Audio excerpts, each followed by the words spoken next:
What is this Yemen? Has it been visited by aliens that are super proficient in the arts of war? What is it that makes the Yemenis so incredibly tenacious, brave, and accurate in their fire?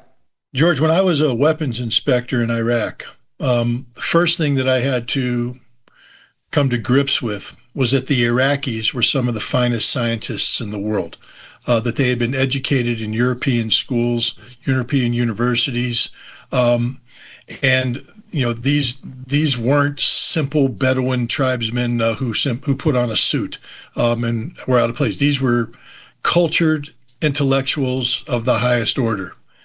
And the next thing I learned is that the Iraqis, in many ways, looked to the Yemeni for guidance on certain technical issues. For instance, the Yemeni had the SS-21 Tochka missile. The Iraqis borrowed a missile, SS-21, from the Yemenis to reverse engineer it, and were in coordination with the Yemenis about the complexities of guidance and control. And this is in the 1990s, early 1990s. Wow. And it always struck me. I'm like, wait a minute, this is Yemen. These guys wear sandals, and they have, they wear dish rags around their heads. And I mean, I'm being very racist right now. A knife in they their have a belt. curved knife. And it's a cool looking knife. But I mean, come on, man. This is the modern world we're talking about.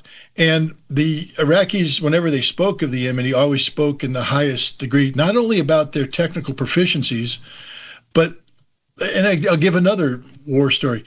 We were trying to get, during the Gulf War, we were trying to get the Saudis to redeploy troops to the Kuwaiti border. After all, Iraq invaded Kuwait, and we were concerned about the Saudis moving down into the eastern provinces.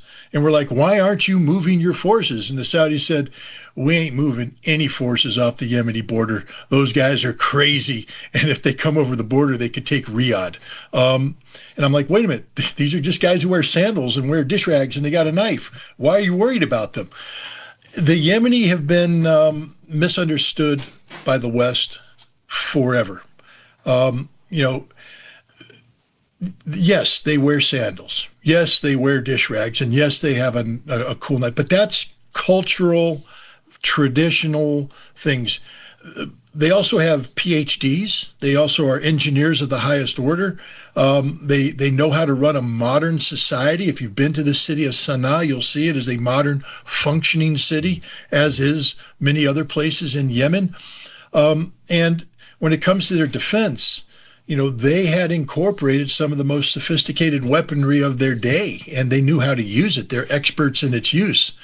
And when it came time to modifying the weapons that they had, these Scud missiles that they had, converting them into longer range missiles with greater capabilities, not only were they capable of doing this on their own, but when provided the opportunity to receive assistance from Iran, were able to rapidly assimilate the complexities of the engineering the Iranians were speaking of and adapt it to their indigenous manufacturing base, which is quite sophisticated.